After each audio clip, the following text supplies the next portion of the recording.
오늘 에스겔 7장 말씀을 통해서 이스라엘의 종말을 통해 교회에게 주시는 주님의 메시지가 무엇인지 함께 나눠보려고 합니다. 오늘 말씀에 끝이 났도다, 끝이 났도다, 안타깝게 이스라엘의 종말을 외치는 선자의 목소리를 듣게 됩니다. 이스라엘 백성들은 하나님의 심판이 자기들에게 임할 때까지 자신들이 하나님의 심판을 받게 될 것을 상상하지도 못했습니다.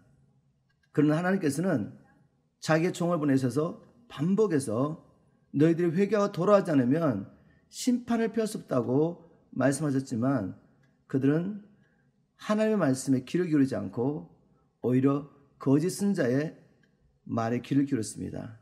왜냐하면 거짓 선자들이 그들이 듣고 싶은 이야기를 했기 때문에.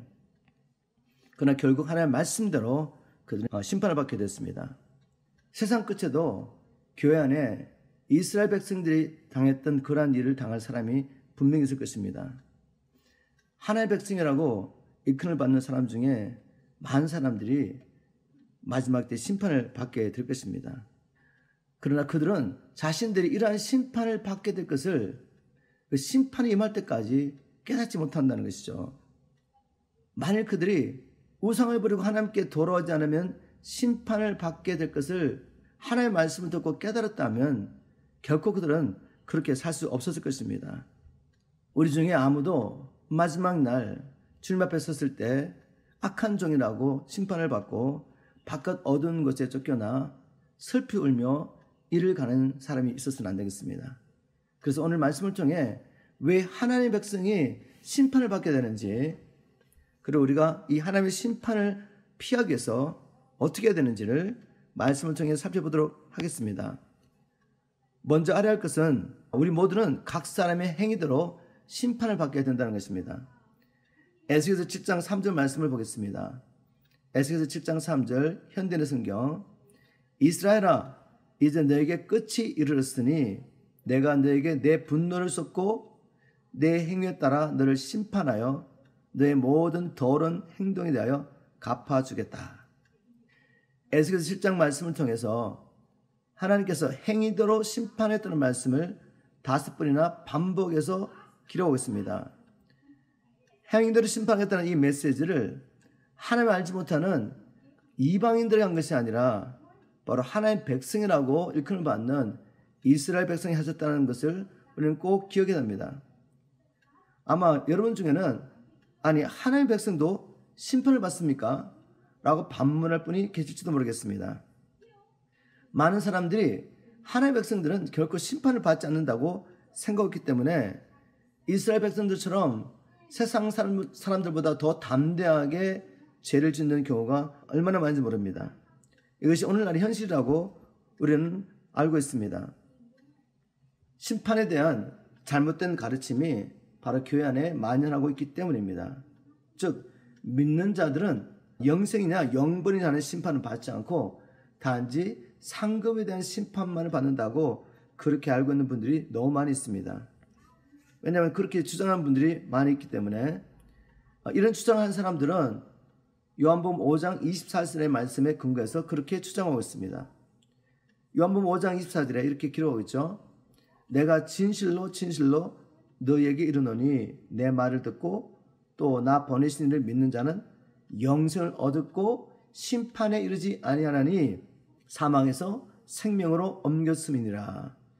이 말씀은 진리의 말씀입니다. 중요한 것은 이 말씀을 잘못 해석해서 자신들에게 이 말씀을 적용하면 안 되는데 자신들에게 적용했다는 게 문제죠. 이 말씀을 자세히 살펴보도록 하겠습니다. 먼저 믿는 자는 영생을 얻었기 때문에 심판에 이르지 않습니다. 맞는 말씀이죠. 그런데 주님께서 말씀하신 믿음이 도대체 무엇인가? 성경에는 두 가지 믿음에 대해서 분명히 가르치겠습니다. 죽은 믿음이 있죠. 죽은 믿음은 믿는다고 말하지만 믿는 것에 대한 아무런 행동도 나타나지 않는 믿음이죠.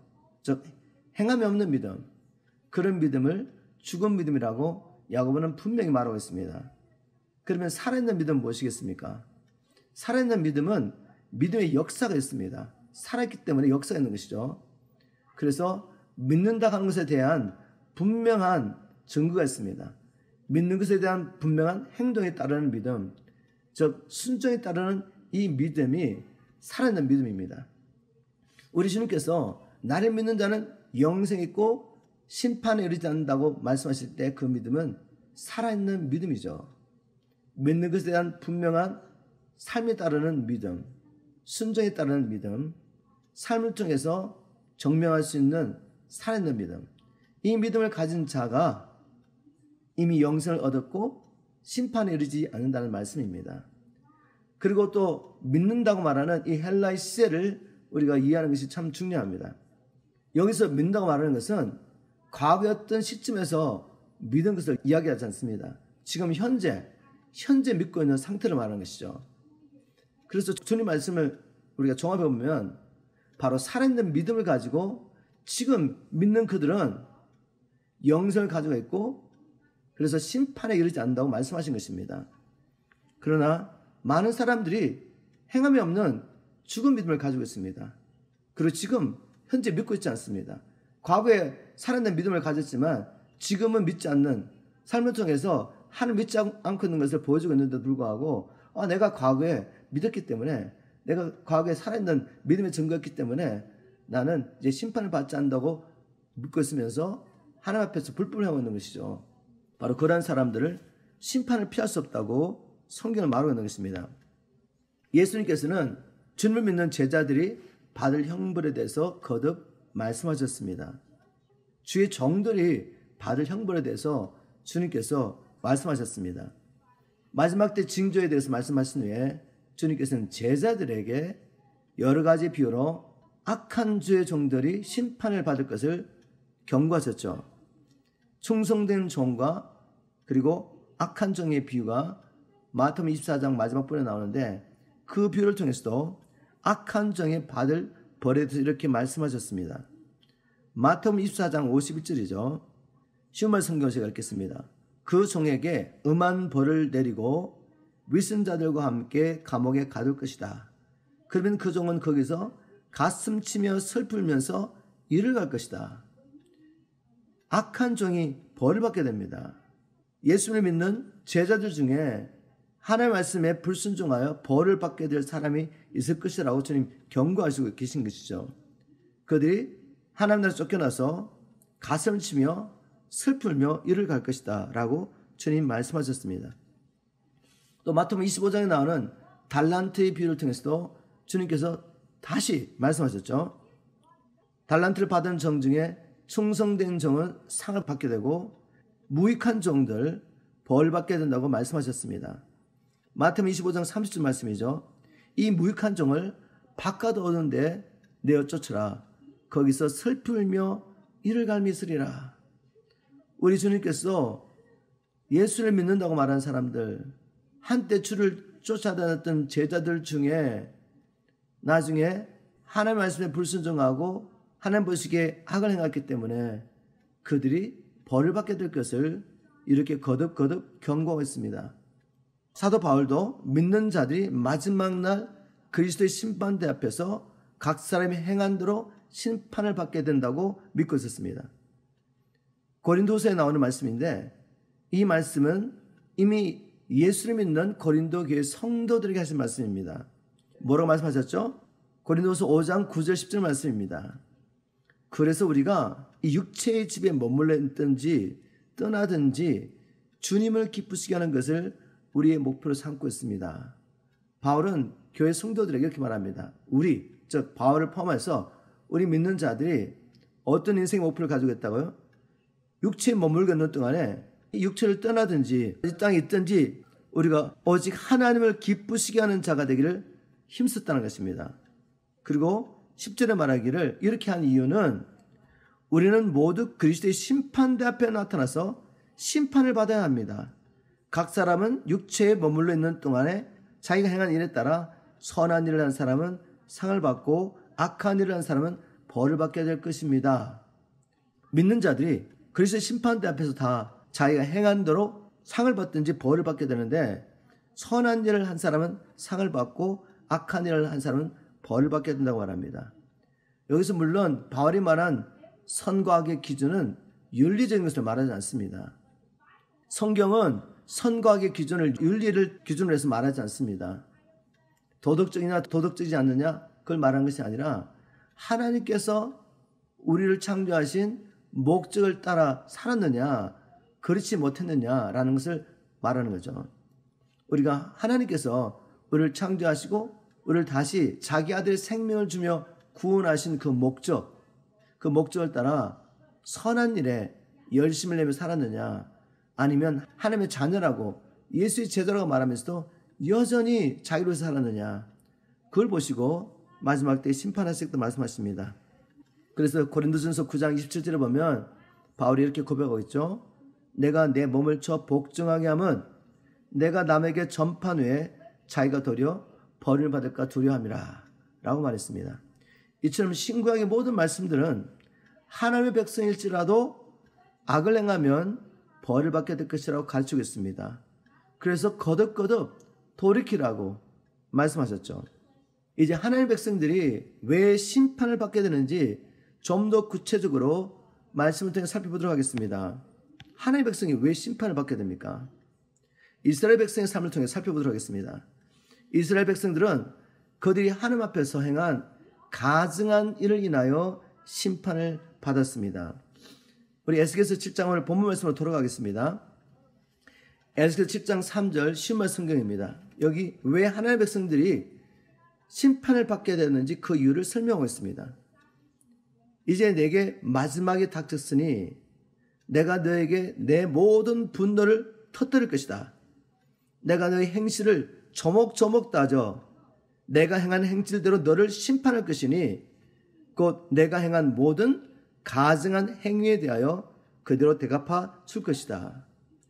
하나님께서 하나님의 백성을 심판하시는데 그 죄가 가증한 행위라고 말하고 있습니다. 에스겔서 7장에만 하나님께서 이스라엘 백성들을 심판하신 이유를 바로 그들이 행한 가증한 일 때문이라고 말씀하고 있습니다. 에스겔서 전체로는 50번 이상 가증한 일이라는 말이 등장하고 있습니다. 분명합니다. 하나님께서 하나님의 백성을 심판할 수밖에 없었던 죄는 가증한 일 때문이었습니다. 가증한 일은 다른 것이 아니라 하나님 외에 다른 우상을 섬긴 죄, 우상 숭배죄 때문에 하나님께서 자기 백성을 심판하시는 것입니다. 이스라엘 백성들에게 하나님 심판을 초래했던 죄는 윤리적인 죄 이전에 하나님이 아닌 다른 우상을 섬긴 죄였습니다. 우상 숭배는 하나님이 아닌 다른 것을 사랑하고 우리의 시간과 물질과 마음을 쏟는 것이죠. 바로 그것이 하나님 보시기에는 가증한 죄인데 하나님은 자기 백성들을 안으로 여기시기 때문에 이런 우상 숭배는 하나님 보시기에는 하나님의 분노를 일으킬 수밖에 없는 영적 간음이 되는 것입니다. 예레미야 3장 14절에 하나님께서 이렇게 말씀하십니다. 나 여호와가 말하노라 배역한 자식들아 돌아오라 나는 너의 남편이 됨이니라. 하나님의 백성은 하나님께 아내가 되는 것입니다. 아내가 된 자들이 남편을 버리고 세상의 것들을 사랑하여 세상의 것들을 엄란히 사랑하는 그것을 하나님은 간음이라고 보시는 것이죠. 그래서 돌아오라고 계속해서 자기 아내에게 말하는데 그 아내는 하나님께 돌아가기를 원치 않는 것입니다. 그래서 결국 하나님은 심판할 수밖에 없는 것이죠. 신약성경에도 동일하게 말씀하고 있습니다. 야고보서 4장 4절 5절을 제가 현대의 성경으로 한번 읽어보도록 하겠습니다. 간음하는 사람들이여 세상과 벗되는 것이 하나님과 원수가 된다는 것을 모르십니까? 누구든지 세상에 벗이 되고자 하는 사람은 스스로 하나님의 원수가 되는 것입니다. 여기 간음하는 사람들이여 라고 불른 그 대상은 세상 사람들이 아닙니다. 바로 예수를 믿는다고 말하는 사람들이 세상을 사랑할 때 하나님은 간음하는 사람들이여 라고 부르는 것이죠. 그리고 세상을 사랑하는 것은 곧 나를 너의 원수로 만드는 것이다 라고 말씀하십니다. 5절에 이렇게 기록하고 있습니다. 하나님이 우리 속에 살게 하신 성령님은 우리를 질투하시기까지 사랑하신다는 성경 말씀을 여러분은 하찮은 말로 생각하십니까? 이 말씀이 세상 사람들이 아니라 바로 예수를 믿는 우리에게 주신 말씀이라는 것을 우리는 오전 말씀을 통해서 확인할 수 있죠. 세상 사람들에게는 성령이 계시지 않습니다. 예수를 믿고 구원받은 성도들에게만 너는 내 것이야, 너는 나의 아내야 라는 확증으로서 성령을 보내셨죠. 그 성령님은 신랑의 영으로서 우리가 세상을 살아갈 때 우리 안에 시기하기까지 질투하시는 거죠. 이제 왜 예수님께서 주님을 따르는 무리들에게 주님의 제자가 되려면 주님보다 더 사랑하는 것이 있으면 안 된다고 말씀하신 것을 우리 이해할 수 있습니다. 누가복음 14장 26절 27절 이렇게 기록하고 있습니다. 물은 내게 오는 자가 자기 부모와 처자와 형제와 자매와 및 자기 목숨까지 묘하지 아니하면 너희 나의 제자가 되지 못하고 누구든지 자기 십자가를 지고 나를 쫓지 않는 자도 너희 나의 제자가 되지 못하리라. 주님 말씀하십니다. 나의 제자가 되고 싶으냐? 그렇다면 이 세상에 어떠한 것도 나보다 사랑하면 너희들은 나의 제자가 될 수 없다. 너의 부모나 너의 자식이나 너의 아내나 심지어 너의 생명까지 우상이 될 수 있다고 말합니다. 이런 것들을 버리지 않으면 나와 연합할 수 없고 나의 신부가 될 수 없다고 말씀하시는 것입니다. 결국 이스라엘 백성들은 이토록 하나님께서 간절히 회개하고 돌아오라고 선자를 보냈지만 하나님의 말씀을 우습게 여기고 돌아가지 않았기 때문에 심판을 받게 된 것이죠. 역대하 36장 15절 16절에 이렇게 안타까운 말씀이 기록되어 있습니다. 역대하 36장 15절 16절 그 열째 하나님 여호와께서 그 백성과 그 거하시는 곳 성전, 그 거하시는 곳은 성전이죠. 성전을 아끼사 부지런히 그 사자들을 그 백성의 번에 이루셨으나 그 백성이 하나님의 사자를 비웃고 말씀을 멸시하며 그 선지자를 욕하여 여호와의 진노로 그 백성에게 미쳐서 만회할 수 없게 하였다. 즉 주의 불같은 진노를 피할 길이 없게 됐다 라고 기록했습니다. 하나님은 그들이 세상을 사랑하며 우상을 엄란하도록 섬겼지만 그래도 그들과 하나 되기 원하셨고 회복하기 원하셨습니다. 그래서 선지자를 통해 계속해서 돌아오라고 말했지만 그들은 듣지 않고 선지자의 말을 우습게 여기고 하나님의 말씀을 멸시하며 오히려 그 선지자를 욕했던 것입니다. 그래서 이제는 주의 불같은 진노를 피할 수 없을 때까지 온 것입니다. 끝이 났도다. 이제 너희 사방 모두가 끝이 났다. 이젠 돌이킬 수 없는 때가 됐다고 이렇게 말씀하시는 것입니다. 이스라엘 백성들의 하나님 보시기에 가증한 우상 숭배로 말미암아 하나님은 진노를 쏟을 수밖에 없었던 것입니다. 또 성경에 보면 이스라엘 백성들이 하나님의 심판을 받게 된 이유가 그들이 무지했기 때문에 하나님을 알지 못했기 때문에 심판을 받게 되었다고 호세아는 선언하고 있습니다. 호세아 4장 6절 말씀이죠. 호세아 4장 6절 내 백성이 지식이 없으므로 망하는도다. 내가 지식을 버렸으니 나도 너를 버려 내 제사장이 되지 못하게 할 것이요 내가 내 하나님의 율법을 잊었으니 나도 내 자녀들을 잊어버리리라. 하나님 이스라엘 백성들을 자기 자녀처럼 또 제사장 나라로 삼으셨는데 그들이 하나님을 아는 지식을 버렸습니다. 그리고 율법을 버렸습니다. 그래서 하나님께서 그들의 자녀를 버리고 나도 너를 잊어버리겠다고 말씀하신 것입니다. 하나님의 백성들이 하나님을 알지 못하는 지식 때문에 망하게 된 것이죠. 그럼 이런 질문을 해봅니다. 이스라엘 백성이 어떻게 이토록 하나님에 대해서 무지하게 됐을까? 그래서 심판을 자초했을까? 이렇게 하나님의 백성이 무지하게 된 근본 원인이 어디 있느냐는 질문을 던져보는 것이죠. 성경 말씀에 답이 있습니다. 에스겔서 7장 26절 말씀입니다. 에스겔 7장 26절 재앙에 재앙이 겹치고 흉흉한 소문이 꼬리에 꼬리를 물고 이어질 그날에 즉 하나님의 심판의 날에 이 땅의 백성들이 예언자를 찾아가 애타게 계시를 구했지만 그것은 아무 소용이 없는 헛된 일이 될 것이다. 정령 그날에는 제사장들에게는 가르칠 율법이 없을 것이고 장로들에게는 조언할 지혜가 사라질 것이다. 왜 이스라엘 백성들이 이토록 하나님께 대하여 무지했습니까? 성경 분명히 말씀하고 있습니다. 선지자들은 하나님의 계시를 받아서 하나님의 계시의 말씀을 전해야 될 사람인데 심판날에 봤더니 선지자들에게 계시의 말씀이 없다는 것이죠. 그리고 제사장은 하나님의 율법을 부지런히 가르쳐서 하나님의 말씀을 따라 하나님의 것을 살게 해야 되는데 제사장들에게 율법이 없었습니다. 장로들은 하나님이 주신 지혜로 이스라엘 백성들에게 조언을 하여서 이스라엘 백성을 잘 인도해야 되는데 그 장로들에게 지혜가 없었다는 것이죠. 왜 이렇게 됐습니까? 왜 이스라엘 영적 지도자들, 하나님의 백성들을 잘 가르쳐서 생명길로 인도할 그들에게 하나님의 말씀이 사라진다 이거죠. 미가서를 보면 그 답을 찾을 수 있습니다. 미가서 3장 11절입니다. 그 두령은 뇌물을 위하여 재판하며 그 제사장은 삭슬을 위하여 교훈하며 그 선지자는 돈을 위하여 점을 치면서 오히려 여호와를 의뢰하여 이르기를 여호와께서 우리 중에 계시지 아니하냐 재앙이 우리에게 임하지 아니하리라 하는도다. 이스라엘 백성들이 멸망할 때 상황을 지금 보여주고 있는 것입니다. 영적인 지도자들이 하나님을 사랑하는 것이 아니라 세상의 재물을 사랑한 것입니다.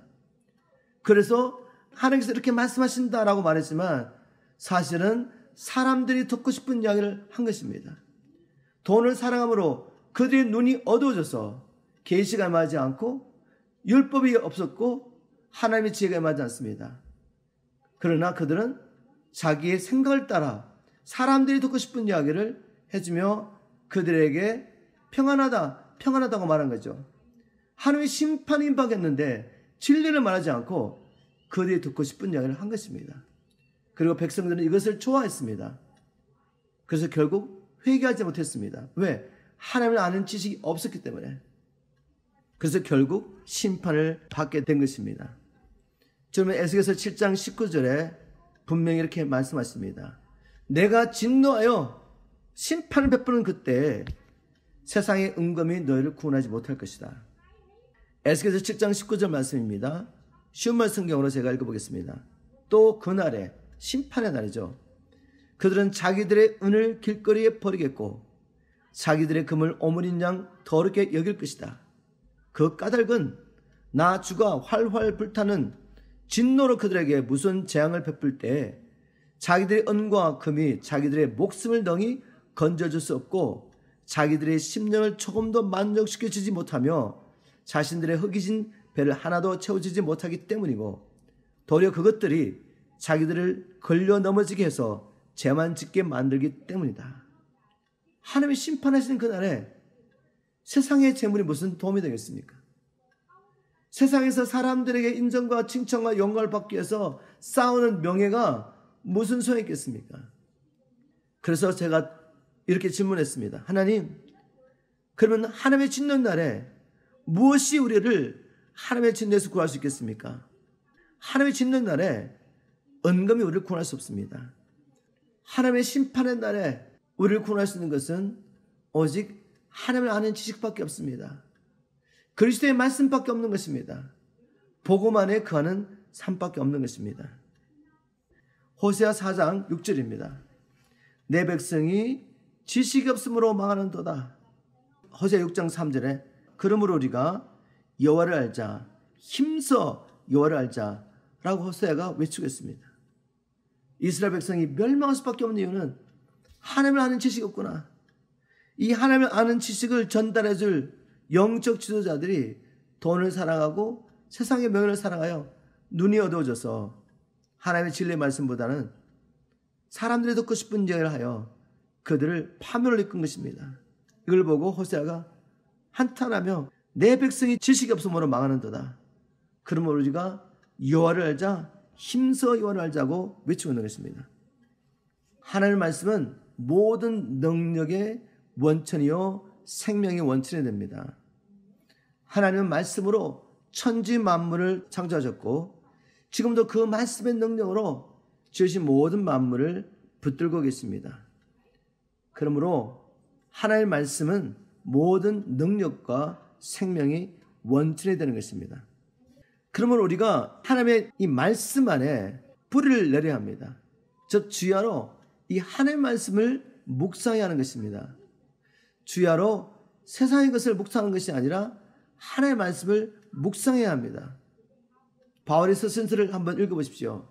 교회마다 빠뜨리지 않고 강조하는 것이 무엇입니까? 하나님 말씀 안에 거하라는 것이죠. 골로새서 3장 1절부터 2절 3절에 그 말씀을 이렇게 표현하고 있습니다. 너희가 그리스도 안에 있느냐? 그렇다면 이제 위의 것을 구하고 땅의 것을 구하지 말라. 위의 것을 생각하고 땅의 것을 생각하지 말라고 합니다. 빌립보서에서도 아무것도 염려하지 말고 오직 모든 일에 기도와 간구로 너희 구할 것을 감사함으로 하나님께 아뢰라. 그러면 모든 지각이 뛰어난 그리스도의 평강이 너희 마음과 생각을 지키시라 말씀하시며 계속 하는 말이 뭐죠? 정말로 내가 너에게 이르노니 이런 것들을 생각하라. 거룩한 것들, 선한 것들, 칭찬할 만한 것들, 이런 것들을 생각하라 말합니다. 왜냐하면 우리가 무엇을 생각하고 품고 있느냐, 그것이 우리의 삶이기 때문입니다. 이렇게 하나님의 말씀이 우리 안에 풍성히 거할 때, 우리가 그리스도의 말씀에 뿌리를 내릴 때, 그래서 그 말씀으로부터 생명과 능력을 받을 때 우리는 죄를 이기고 우리에게 주신 하나님의 사명을 다 감당할 수 있습니다. 말씀을 통해서 좀 더 구체적으로 우리가 말씀의 뿌리를 내리고 살 때 어떤 일이 일어나는지를 한번 살펴보도록 하겠습니다. 먼저 그리스도의 말씀이 우리 안에 충만할 때, 즉 우리가 말씀의 뿌리를 내리고 살 때 우리는 죄를 이길 수 있는 능력을 얻게 됩니다. 시편 119편 11절입니다. 내가 주께 범죄치 아니하려 하여 주의 말씀을 내 마음에 두었나이다. 시편 기자의 고백했습니다. 내가 주님께 범죄하지 않으면 말씀을 내 마음에 두어야 되겠구나. 다른 말로 하면 말씀이 내 안에 가득하지 않고 세상의 것이 가득하면 범죄할 수밖에 없다는 거죠. 주의 백성이라 할지라도, 예수를 믿고 성령을 모시고 있는 사람이라 할지라도 우리가 하나님의 말씀을 우리 마음에 채우지 않으면 범죄할 수밖에 없습니다. 그래서 시편 기자는 이 원리를 알았기 때문에 내가 주께 범죄치 아니하려 하여 주의 말씀을 내 마음에 두었다고 고백하고 있습니다. 로마서 1장 28절에도 동일한 원리를 바울이 선포했습니다. 왜 사람들이 그렇게 타락하고 온갖 더러운 죄를 짓게 되느냐? 그 이유를 이렇게 설명했습니다. 더욱이 사람들이 자신들의 마음에 하나님 모시기를 아주 싫어하므로, 개역성경은 하나님을 그 마음에 두기를 싫어했다. 우리가 어떻게 하나님을 우리 마음에 둘 수 있습니까? 살아있는 생명 있는 그 말씀을 우리의 마음에 둠으로 하나님을 두는 것이죠. 즉 하나님의 말씀을 마음에 두기 싫어하니까 그 다음에 일어난 현상이 무엇이었습니까? 우상을 숭배하게 되죠. 그리고 이렇게 기록하고 있습니다. 하나님께서는 사람들의 그 타락한 마음을 그대로 내어버려 두셔서 그들이 행해서는 안 될 못된 짓들을 하도록 놓아두셨습니다. 하나님의 말씀을 마음에 두기를 싫어하니까 그냥 그 타락한 마음대로 내버려 둔 거죠. 그랬더니 온갖 악한 일을 행하게 됐습니다. 우리가 하나님 앞에 죄를 짓는 것으로부터 우리를 지키려면 하나님의 말씀을 우리의 마음에 두어야 합니다. 주야로 그 말씀 안에 뿌리를 내리기 위해서 말씀을 묵상해야 합니다. 또 두 번째로 하나님의 말씀, 그리스도의 말씀이 우리 안에 충만할 때 우리는 구원에 이르는 믿음, 기도의 응답을 받을 수 있는 믿음을 얻게 됩니다. 우리가 믿음으로 구원을 얻게 됩니다. 근데 그 믿음이 그냥 생기지 않는다는 거죠. 우리는 믿음으로 기도 응답을 받게 되는데 그 믿음이 그냥 생기지 않습니다. 로마서 10장 17절에 바울이 이렇게 고백하고 있습니다. 그러므로 믿음은 들음에서 나며 들음은 그리스도의 말씀으로 말미암음이니라. 믿음이 어떻게 생긴다고요? 그리스도의 말씀을 들음으로 생깁니다. 우리가 왜 날마다 매일매일의 삶 가운데 가장 최우선으로 하나님의 말씀을 읽고 그 말씀을 묵상하며 그 말씀으로 기도하며 그 말씀 안에 거하기를 힘써야 합니까? 믿음은 하나님의 말씀을 들어보러 나기 때문에, 믿음이 없다면 우리는 구원을 받을 수도 없습니다. 믿음이 없다면 우리는 거듭남을 경험할 수 없습니다. 하나님의 말씀을 믿는 믿음으로 우리는 거듭나게 되죠. 그리고 그 하나님의 말씀을 믿는 믿음으로 구원에 이르도록 자라게 됩니다. 그래서 우리는 하나님의 말씀을 들어야 합니다. 하나님의 말씀으로 채워야 합니다. 기도 응답을 받으려면 하나님의 뜻대로 기도해야 합니다. 무엇이든지 구하는 것을 들어주시지만 그 무엇이든지의 조건은 무엇이죠? 내 말이 너 안에 거하고 너희가 내 안에 거할 때, 즉 하나님의 말씀과 우리가 온전히 하나 되었을 때 하나님의 뜻을 따라 기도하는 모든 것을 하나님 응답하시겠다고 약속하셨습니다. 하나님께서 그 말씀대로 응답하실 것을 믿는 믿음으로 우리는 기도 응답을 받게 되는데, 그 믿음은 하나님의 말씀을 들음으로 생기게 됩니다. 그래서 우리는 주님의 말씀 안에 거해야 합니다. 그리고 이 마지막 때는 특별히 주님께서 교회 안에 미혹이 충만할 것이다 라고 경고하셨습니다. 이 미혹으로부터 우리를 지키는 방법도 그리스도의 말씀으로 우리의 마음을 지키는 것입니다. 그리스도의 말씀이 우리 안에 풍성히 거할 때, 우리가 그리스도의 말씀 안에 뿌리를 내릴 때 미혹을 분별할 수 있습니다. 거짓 가르침을 분별할 수 있습니다. 바로 이런 원리 때문에 바울이 에베소 교회 장로들을 불러놓고 이런 말을 했습니다. 사도행전 20장 29절부터 32절에 에베소 교회 장로들이 한 말이 있죠. 사도행전 20장 29절 현대의 성경입니다. 내가 떠나고 나면 산원 이리떼 같은 거짓 선생들이 여러분 가운데 들어와 양떼를 사정없이 해칠 것이며, 여러분 중에서도 그와 같은 사람들이 일어나 그릇된 것을 가르쳐서 신자들을 깨어내어 자기들을 따르게 할 것입니다. 그러므로 여러분은 정신을 바짝 차리고 내가 3년 동안이나 밤낮 쉬지 않고 그 사람들을 눈물로 훈계하던 것을 기억하십시오. 32절 말씀입니다. 이제 내가 하나님과 그의 은혜의 말씀에 여러분을 맡깁니다. 그 말씀은 여러분의 믿음을 든든히 세우고 모든 성도들이 얻는 하늘나라의 축복을 여러분에게 줄 수 있을 것입니다. 바울이 경고했습니다. 내가 가고 나면 거짓 선생들을 나가지고 하나님의 양무리들을 다른 길로 인도할 거라는 거죠.